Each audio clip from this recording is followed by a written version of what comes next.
လူတွေကတော့ပြောကြတာပဲယေရှုခရစ်တော်ခေါ်ယူထူးတဲ့ဖေဟာအသက်ရှင်တဲ့ဖေဟာကျွန်တော်တို့ကယ်တင်တဲ့ဖေဟာကေရောဟုတ်လို့လား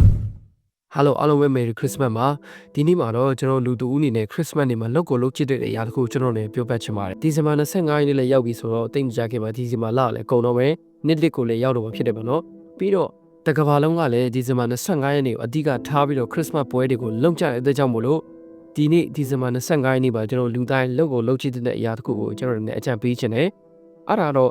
ခရစ်စမတ်ပွဲကိုပါဝင်တာကိုပြောချင်တာမဟုတ်ဘူးပျော်ကြပါကြတောက်ကြစားကြတာကိုပြောချင်တာလည်းမဟုတ်ပါဘူးအဲ့ဒါတော့ဒီဇင်ဘာရောက်လာတိုင်းယုံကြည်သူခရစ်ယာန်တွေပြောနေတဲ့ယေရှုခရစ်တော်ဆိုတဲ့သူကိုမြည်ဆန်းဖွင့်ရတဲ့ဖြစ်ပါတယ်ယေရှုခရစ်တော်ကအသက်ရှင်တဲ့ဖခင်သခင်ဖြစ်တယ်ခေါ်ရင်ထူးတဲ့ဖခင်သခင်ဖြစ်တယ်တင့်ကိုကယ်တင်တဲ့ဖခင်သခင်ဖြစ်တယ်ဆိုတော့လူတိုင်းကြားဖို့ကြမယ်လို့ကျွန်တော်ထင်တယ်တကယ်လို့တင်ကထိုဖခင်သခင်ယေရှုခရစ်တော်ကိုမကြားဘူးဆိုရင်လည်းကျွန်တော်ဗီဒီယိုတွေကိုတာယာကြည့်ရှုပြီးတော့လေ့လာနိုင်ပါတယ်ဆိုတော့ကျွန်တော်ကြားဘူးတဲ့ယေရှုခရစ်တော်အသက်ရှင်တဲ့ဖခင်သခင်ဖြစ်တယ်ခေါ်ရင်ထူးတဲ့ဖခင်သခင်ဖြစ်တယ်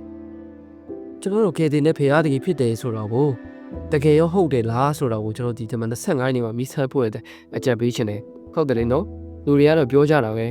ယေရှုခရစ်တော်ခေါ်ရင်ထူးတဲ့ဖခင်အသက်ရှင်တဲ့ဖခင်ကျွန်တော်တို့ကယ်တင်တဲ့ဖခင်တဲ့ကယ်ရောဟုတ်လို့လားကျွန်တော်တို့ကိုယ်တိုင်တက်ကွဲတီးဖို့လိုရတယ်ဆိုတော့ဒီမှာ25ရက်နေ့မှာကျွန်တော်ယေရှုခရစ်တော်ကိုခေါ်ကြည့်ဖို့လေကျွန်တော်အနေနဲ့အကြံပေးခြင်းတယ်ဘယ်လိုခေါ်မလဲမသိဘူးဆိုရင်တော့လေပါတယ်ကျွန်တော်တင်ပေးမယ်။အိုယေရှုခရစ်တော်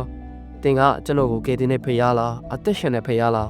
ခေါ်ရင်ထူးတဲ့ဖခင်လားတကယ်လို့တင်ကခေါ်ရင်ထူးတဲ့ဖခင်အသက်ရှင်တဲ့ဖခင်ကျွန်တော်ကိုကယ်တင်တဲ့ဖခင်ဆိုရင်ဒီနေ့မှာကျွန်တော်ကိုတက်တည်ပြပါဆိုပြီးကျွန်တော်အချိန်မရွေးခေါ်ကြည့်လို့ရပါတယ်။ဒီဇင်ဘာ25ရက်အထဲမှာပဲမဟုတ်ပါဘူး။အချိန်တိုင်းနေရာတိုင်းမှာကျွန်တော်ခေါ်ဖိတ်ပြီးစမ်းကြည့်လို့ရပါတယ်။ဒါကြောင့်ဒီနေ့ဒီဇင်ဘာ25ရက်နေ့မှာဒီဗီဒီယိုကိုမြင်တဲ့အခါမှာယေရှုခရစ်တော်ကိုခေါ်ဖိတ်မြည်ဆန်းဖို့အတွက်ကျွန်တော်တို့အကြံပေးနေပဲဒီဗီဒီယိုကိုအဆုံးသတ်လိုက်ပါတယ်အားလုံးပေါ့ဖခင်ကောင်းချီးပေးပါစေ